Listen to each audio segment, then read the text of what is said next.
来。那不，春哥那个不行啊，被狗咬了，得戒酒。啊？哎呦喂，那你来吧。哎，我行，我自己来。哎，赶紧趁热吃，虾仁儿，这也不行了，那个海鲜也不能碰。禁忌了。吃茄子吧。哎，要不然这么着，一会儿我给你来碗疙瘩汤。禁忌了。疙瘩汤不能禁忌呀。您别想了，我现在不能吃的东西多了。谢谢您老爷子，我就随便吃。我吃这个好。好。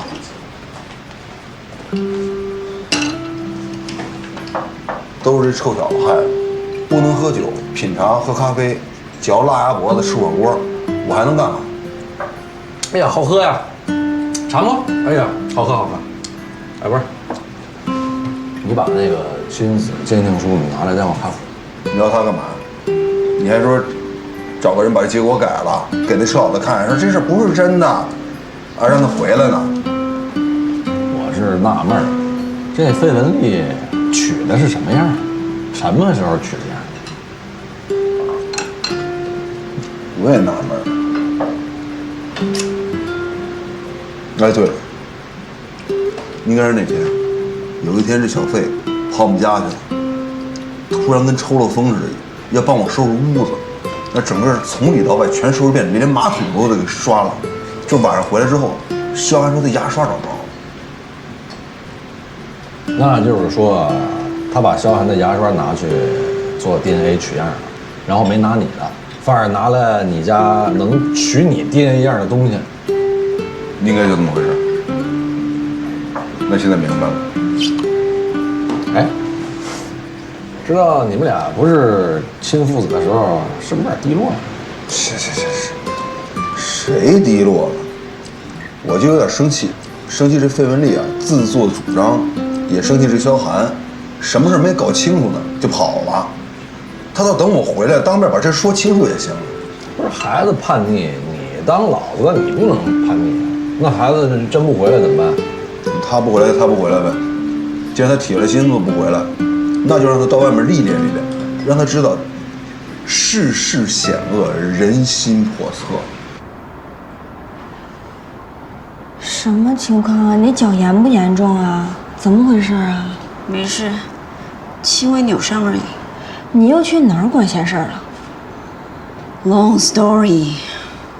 总之呢，萧寒离家出走了，因为他爸的女朋友去做了亲子鉴定，结果呢？不服啊，所以萧寒招呼都没打就搬走了，现在都还没找到人呢。你说人怎么可以这么冷血啊？做个亲子鉴定就可以撇清关系了吗？你还别说，从法律角度讲，亲子鉴定是最好的甄别手段。法律？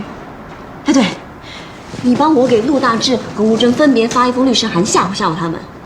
按照法律，你这么对待未成年人是可以治罪的。大姐，这还用你说？你自己都快自身难保了，还去管别人闲事？我怎么就自身难保了？你最近给我哥打电话了吗？我爸过生日他都没打电话，我觉得你得看着点他。他人再老实也架不住身边有诱惑的人。你又帮你哥编故事，催我去澳洲是吧？我信得过他，什么诱惑对他都是无效的。你呀，说你神经大条，但是对你班那帮熊孩子还挺好的。我要说你细心，你自己信吗？信吗？我都受伤了，你还这么刺激我？我一整晚在外面奔波，连饭都没吃。你能不能疼惜一下你嫂嫂啊？给我弄点好吃的。我也没吃，我们订外卖吧。我要吃蹄膀。小真的啊，不管你们俩是不是亲生父子，你也应该带着孩子做一次亲子鉴定。不为别的，你就当为肖薇。师妹，其实整个这件事儿吧，都对得上。你记不记得我跟你说过，肖薇走的前一晚上，我碰到过他们娘俩。当时肖薇跟肖寒在吵架，我也不知道说什么，我就说，我这孩子大了吧，他不好养，不听话。肖薇当时呢没头没脑跟我来一句说基因不好。我有时候这不开玩笑吗？什么叫基因不好？现在想想说谁呢？说我呢？哎，全对上了，这是。我这么多年，肖薇一直瞒着你，没把孩子这事儿告诉你，人家真挺仗义的。他现在知道陆大志这样，孩子在外头飘着，晚上肯定得托梦来抓死你得。他真托梦来，我要见着他，我就跟他讲，我说反正不管小孩是不是我们俩的，你是我前妻，这孩子我就管。我是不管怎么着，也不能让他在外面流浪。嗨，他能托梦来就好。阿姨啊，哎，那个结下账吧。哦，吃好了，哎，多少钱120。啊？100。行，谢谢啊，老爷我们走了啊。谢谢啊，慢点啊，哎，走了，别学生。忘东西，再来啊。哎。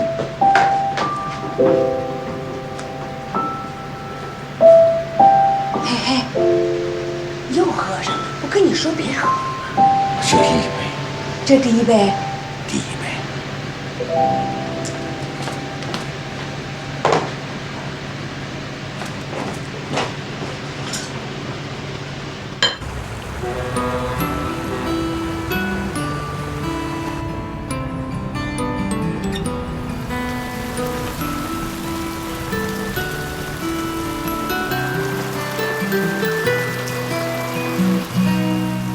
我走之前，这里很灿烂，那群人，那些花，那座校园。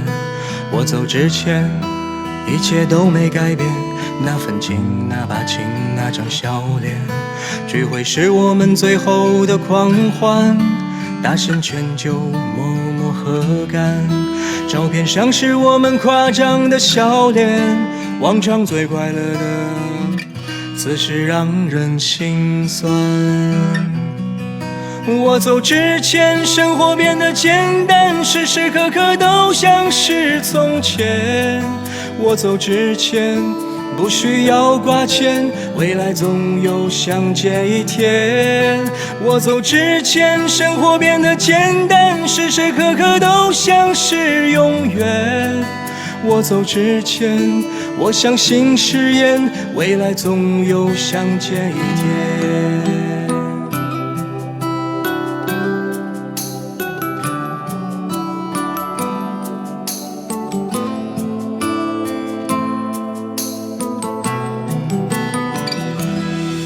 从前的朋友，从前的世界，潇洒挥手就别再回头。过往的城市，忧伤的记忆，留下我走之前点点滴滴。我们正在说着关于明天，最好的朋友各自走远。也许生活多年很难再见，让我默默祝福，给你最深的祝愿。我走之前，生活变得简单，时时刻刻都像是从前。我走之前，不需要挂牵，未来总有相见一天。我走之前，生活变得简单，时时刻刻都像是永远。我走之前，我相信誓言，未来总有相见一天。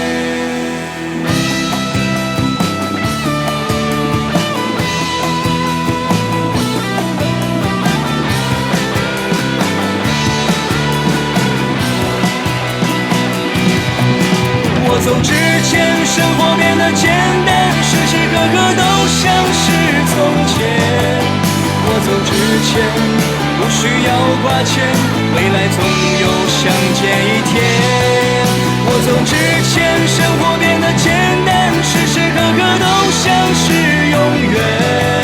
我走之前，我相信誓言，未来总有相见一天。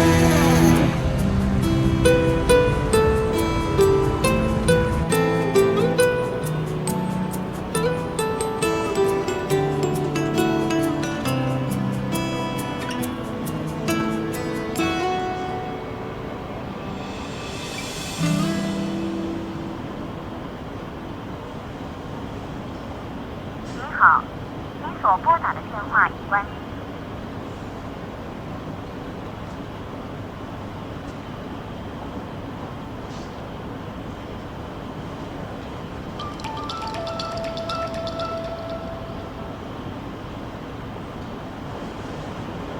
怎么了？你还回不回来睡觉呢？我不回来睡觉，我去哪儿睡觉啊？那你快点啊！知道了。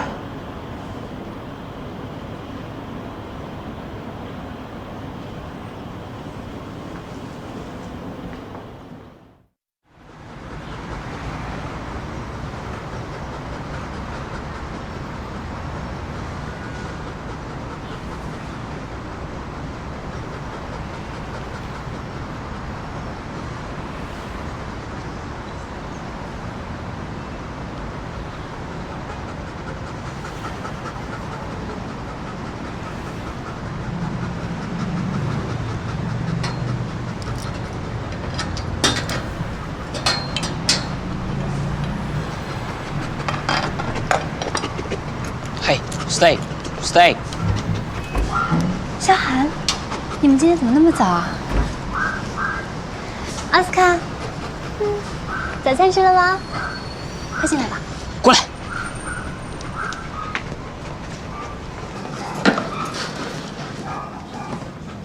怎么了？那个，旺财的秋天的联系方式你有吧？有啊。你帮我联系一下，找个有点事儿。好。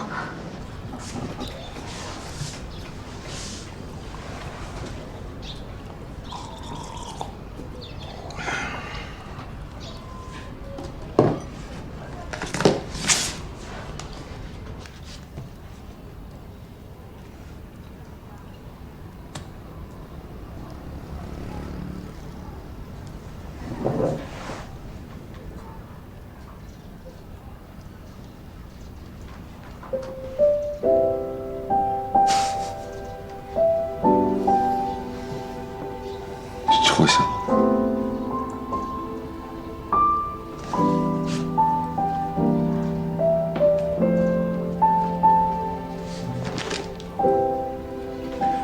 喂，郑队，我是吴征，电脑已经修好了，所有的讲义都被保存下来，我现在马上发给你看一下。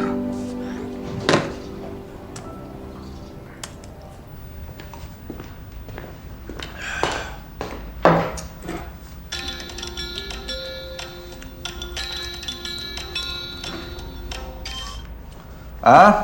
喂，史飞，萧寒那老师那边跟你联系过没有？嗨，这才几点呢？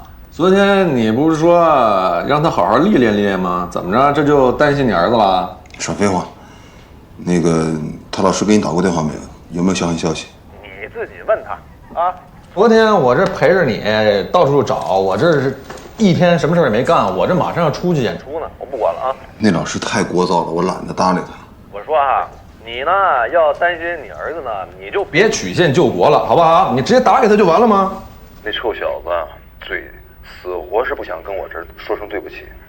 你知道他干什么了吗？在我电脑屏保上做了一个奥斯卡，跟我作揖说对不起。他自己呢横竖不低头。不是，那不跟你一样吗？面子永远大过天，是不是？哎，你什么时候跟人赔礼过道歉呢？就这好。你接到你电话，我脸都没羞就过来了。这是5万块钱，你数数啊。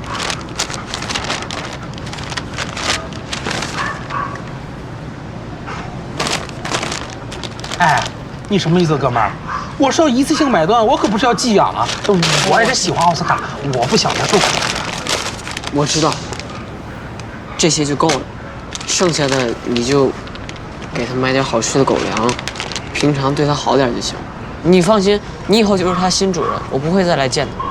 你放心吧，我自己饿瘦了都不能把他饿瘦了。不好意思啊，让你割爱了。没事儿，你平常给我发点他的近照就行。没问题呀。那我过去说两句。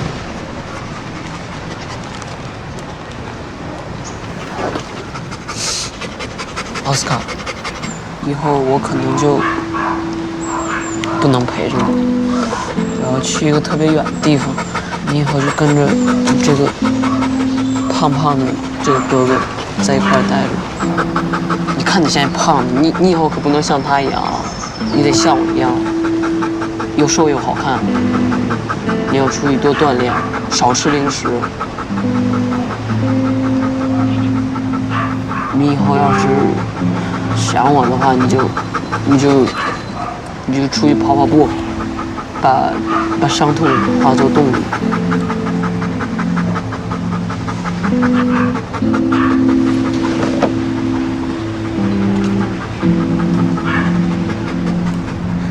哎，我们走了，你放心，我会好好对待奥斯卡。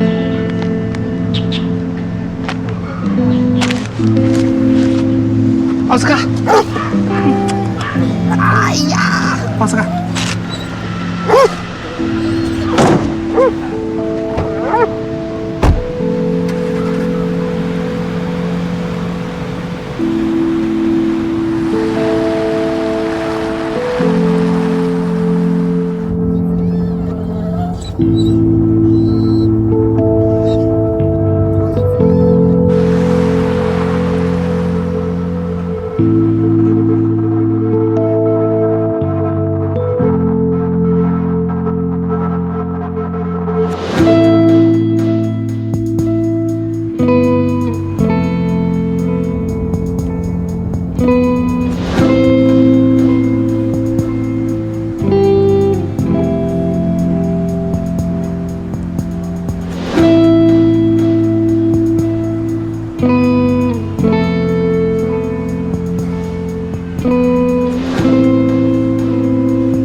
吴先生，喂，啊，水管已经维修好了，麻烦你签字验收一下。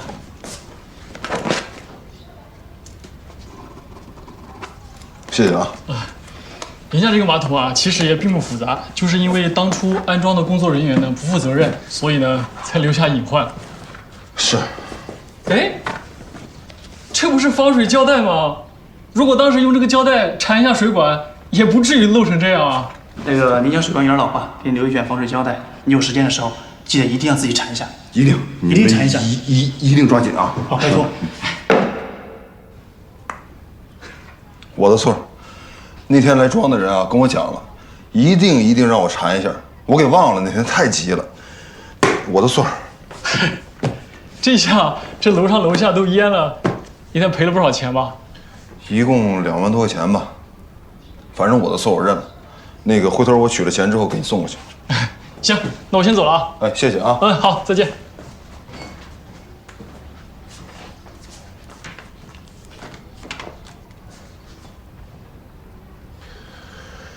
2万多。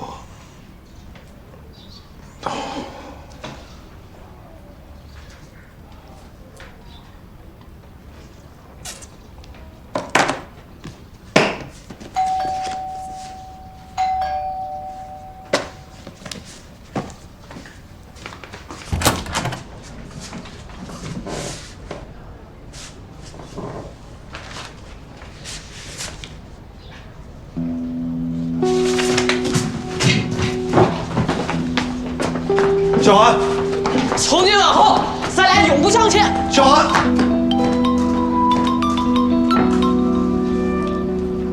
喂，郑队，那讲义收到没有？你小子马上来培训部。好，我马上过来。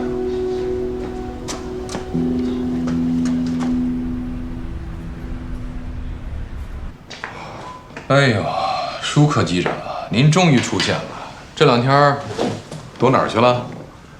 对不起啊，郑队，家里这几天太多事儿。知道，恭喜你啊，突然之间多了个儿子。哎，不过怎么好像听说又不是你的呀？什么事在咱们队啊？没有秘密。那讲义我真写了啊，我已经1小时之前发你邮箱了，培训不是没结束吗？就先都备份存着吧。我觉得我现在啊流年不利，先是家里发洪水，然后让狗给咬了，我没编故事骗你。你放心，我深刻认识到自己错误了，就等领导看我表现了。不，你这胳膊伤处理没有啊？就贴那么创可贴就完了？你真够可以的，被狗咬了不立马处理？你想将来开飞机犯狂犬病啊？哎，开飞机准备让我提前恢复飞行了。你的复飞申请啊，我刚送上去，您就被狗咬了，真够可以的。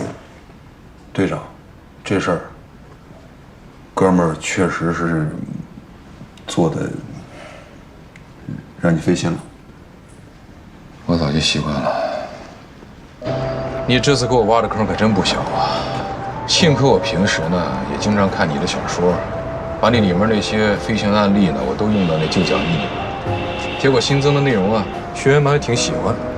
这里面还有你的功劳。别，不是我的功劳，都是您的功劳。您想啊，您是队长，每天日理万机的，还能挤出那么一丢丢时间来，多刻苦啊这！哎呀，你求人的时候那嘴可真甜呀！行啊，别拍了，我知道你那点心思，我也想尽快让你恢复飞行。我知道不让你上飞机比把你关监狱里还难受。我这申请刚递上去，您就被狗咬了。您说您哥们儿最近啊，走背字儿，事赶事儿，别提了。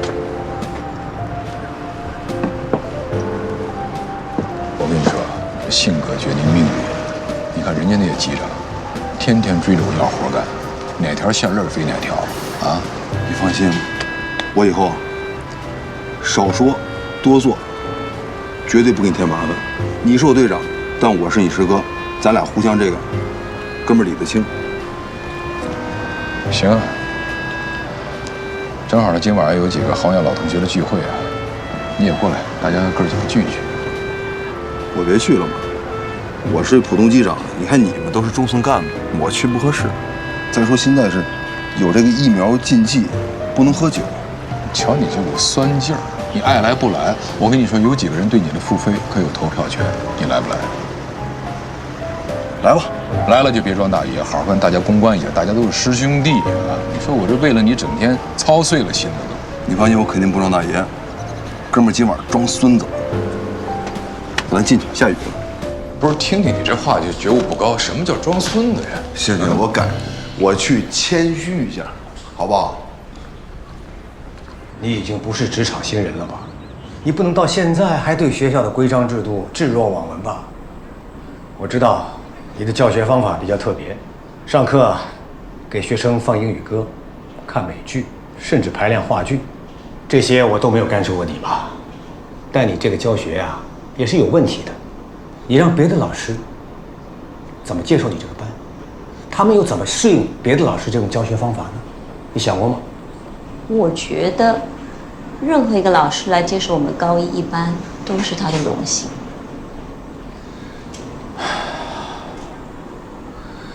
你回国内也2年了吧？你这个个性什么时候能改一改啊？我都这样活20几年了，怎么可能说改就改啊？好，那你跟我解释一下，昨天擅自离岗是怎么回事？放着一整班的学生不管，竟然开小差。对不起，昨天是我不对，可我没开小差，是我们班一个学生他离家出走了，我担心他有什么意外，才会一时心急跑出去找他了。那你为什么不跟校方打个招呼呢？让学校帮你解决呀？你看你自说自话就跑了。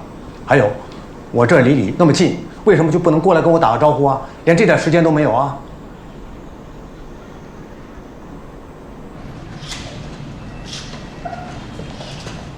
马二呢？吴医生好。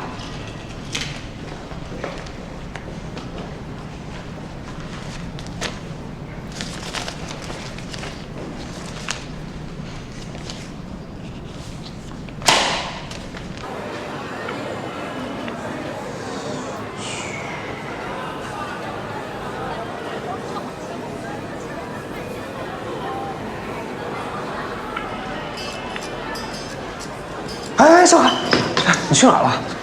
哪有啥事？哎，昨天真对不起。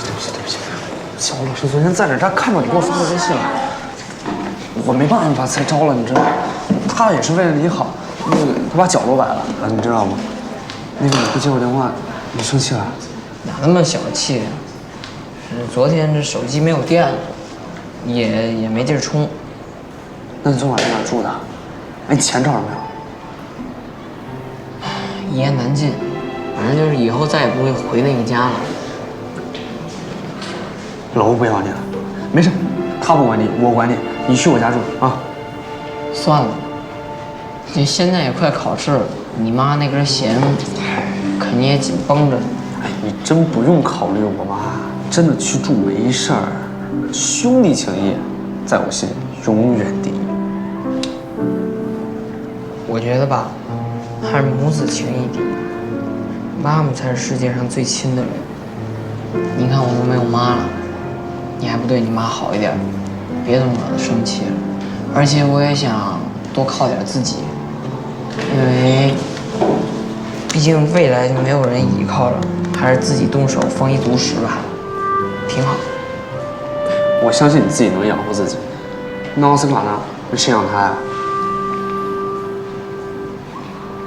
我给他找了一个好去处啊，我把他托付给别人了，新主人不错，人挺好，对他也特别好。反正象征性的给点钱，就算卖吧，给我的钱一半给老吴当这段时间的损失费，一半给自己，先找一个住的地方。工作的事儿慢慢想辙吧，反正以后就全得自己来喽。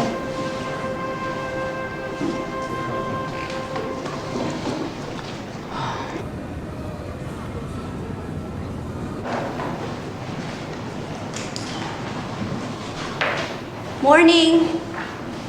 Good morning.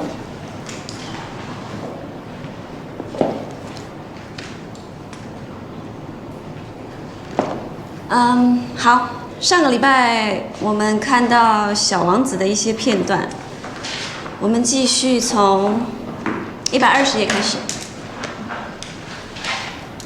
我们来看这段啊。And when your sorrow is comforted, time soothes all sorrows. You will be content that you have known me, and your friends will be properly astonished to see you laughing as you look up at the sky. Then you will say to them, Yes, the stars always make me laugh. 小王子用他1年的游历告诉了我们很多道理。作者呢，他就是把他生活中30几年对情感还有对生活的一些感想凝练成这样的一本小册子。但我还想做一些引申，请大家来看一下这段文字。这段。When life doesn't go the way we want, what should we do? As your teacher, I'm a bit more experienced than you. I can tell you that everyone needs to keep looking ahead, so that when you overcome the challenges in your life and look back, you'll know that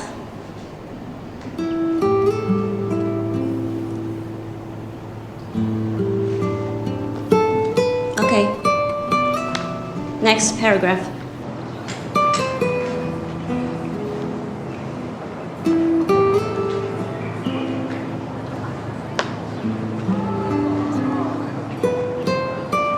小韩，我们谈谈吧。林老师，我已经停了2天课了，再这样下去，我的学习会越来越差。到时候你不仅是停我训练了，你就会把我的课都停了。擅自停你训练是我失察，我已经跟你道过歉了，这事你不会还记仇吧？我没那么玻璃心，您不用放在心上。篮球训练的事，我会想办法跟你们教练说的，看什么时候能恢复。真的无所谓了，训练我不想去了，说不说的都差不多，先走了。哎，小韩，那你昨天晚上到底去哪了？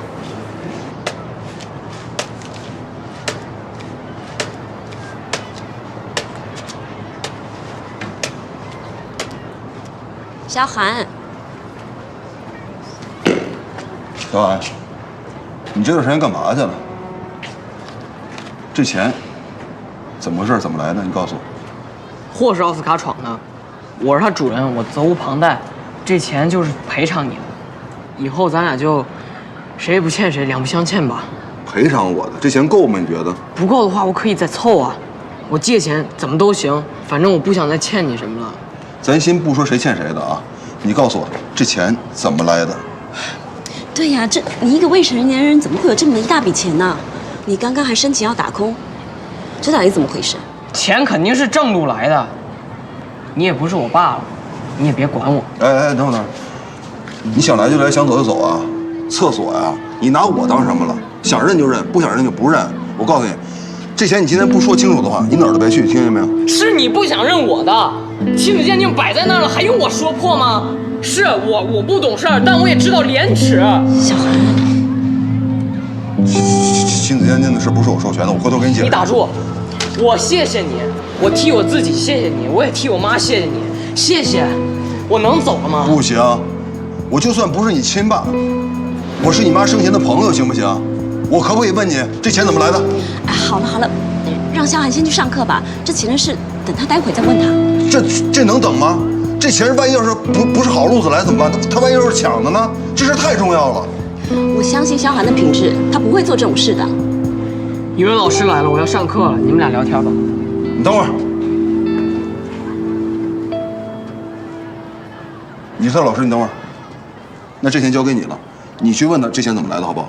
哎，这是你的责任。我待会儿他英语课，我先去备课了。不是，你也等会儿。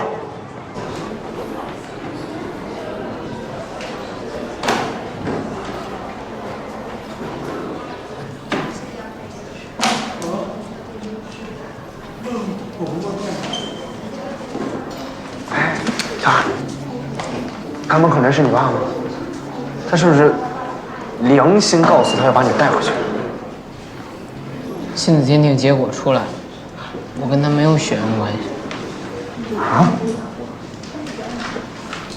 不是，哎，你跟我开玩笑呢吧？不可能啊！不是，你们俩那么像啊，生气时候都一模一样。啊，他是不是亲子鉴定一出来，一看没有血缘关系，就把你赶出来了？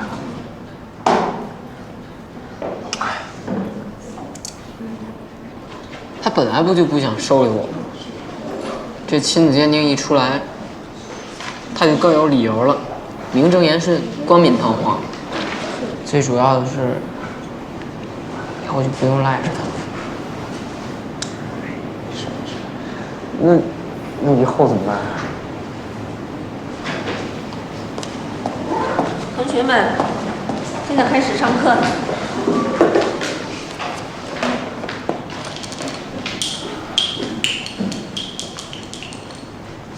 你这老师有意思啊！小韩这事儿你不管，你跑我们家去关心我怎么教育他的事儿。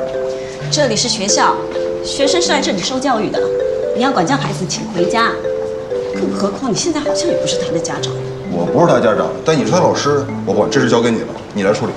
我没说这事不重要，那就等小韩下了课再处理嘛。他想讲自然会讲。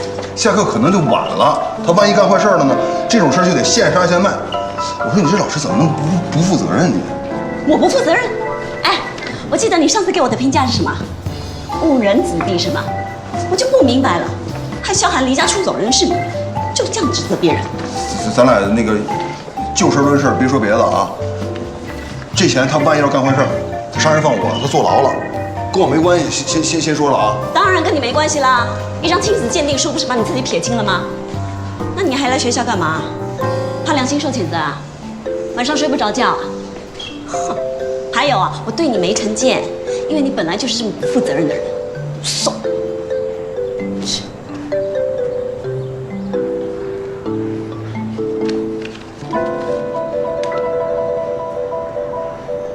那个场地你去按一下。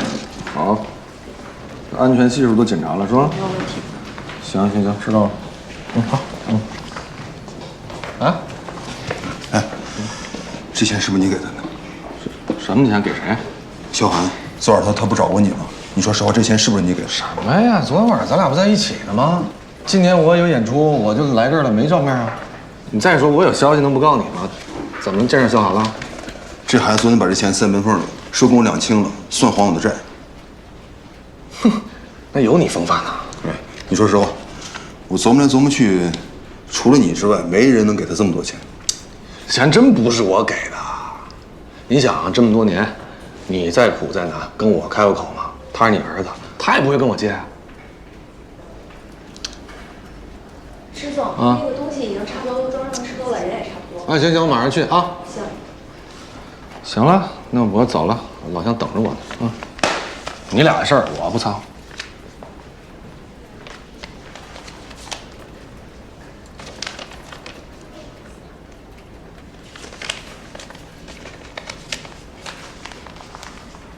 我是觉得这个部分要不要安排在校庆之前完成比较好？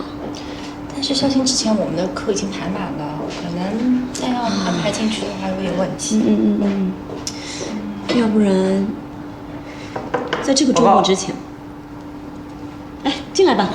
要不然我们一会儿再。好的好的。早上好。坐吧。哎，老师，可能说您找我。昨天萧寒是因为我才没拿到钱的，你后来是不是又偷偷给他转钱了？老师，我哪来的钱啊？而且你不是不知道，我妈经济和思想都封我死死的。昨天她一发微信，不跟您商量了吗？但他离家出走，你知道什么情况吧？不知道。哦，我看着他爸了，就中午的时候，他是不是要把萧寒接回家呀？你不交换信息，还想从我这儿套情报啊？你先回答我的问题，他今天来学校有没有跟你说什么？啥也没跟我说。这就奇怪了，他昨天没拿到钱，今天一大早却给他爸送去一大笔钱，他一夜之间哪来那么多钱呢？你就是那一点线索也没有？老师，我真的不知道。你是他最好的朋友，他没钱马上就找你联络，你怎么可能什么都不知道？你想想，我都背叛过他一次了，他还能把我当他最好的朋友吗？不可能的。那他昨天晚上总得有一个地方睡觉吧？老师，我是真的不知道，我要知道就跟您说了，对不对？啊，快上课了，我没什么事，我先走了。哎，等等，你别走啊，别偷跑。那这个拿回去还给你妈。啥呀？想给他爸钱？这是你妈昨天塞进我包里的，不知道她什么时候下的手。老师，以后习惯就好。我妈就这样鬼鬼祟祟的。你告诉她，她要是再硬给钱的话，我真不去帮你补课了。好了，知道了。老师，那我走了。好，上课吧。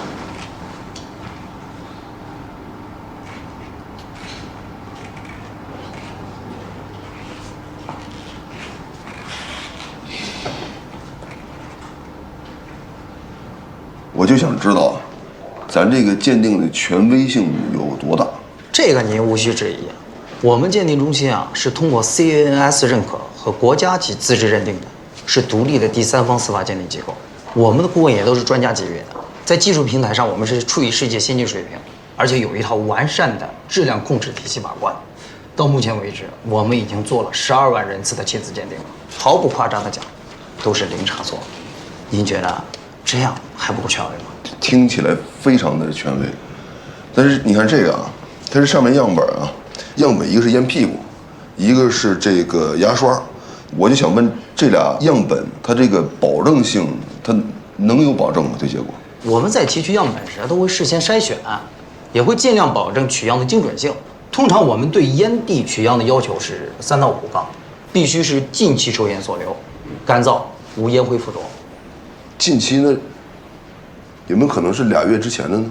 不会，而且这个样本呢，我有印象，是当时委托人送来的时候是我接收的，所以确实是近期车祸的验定。我就说不靠谱，这个。行了，那个我知道了，不好意思。不是先生，您如果对鉴定结果有异议，可以提出申请复检，复检是免费的，您可以随时提出。我们留取样本的期限是1个月，1个月之后呢，我们就自行处理了。你赶紧处理吧，我告诉你啊，那烟屁股不是我抽的。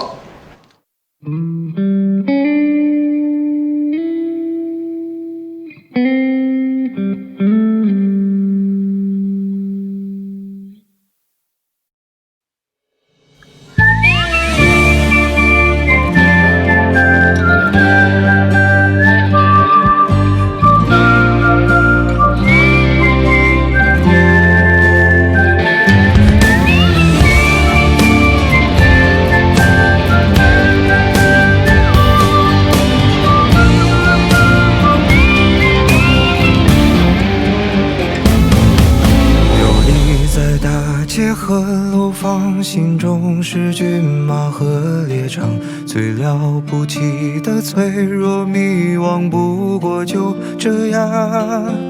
天外有天有无常，山外有山有他乡，跌了撞了心还是回老地方。游离于城市的同样，错过了心爱的姑娘，宣告世界的那个理想已不知去向，为所欲为是轻狂，防不胜防是悲伤，后来才把成熟当偏方。当所有想的说的要的爱的都记在心脏，行李箱里装不下我想去的远方，这来的去的给的欠的算一种褒奖，风吹草低见惆怅，但至少还有光，把烦恼吞了吞了忍了算了，不对别人讲，谁还没有辜负几段昂贵的时光？若男孩笑了哭了累了说要去流浪，留下大人的模样，看岁月剑拔弩张，总会有个人成为你的远方。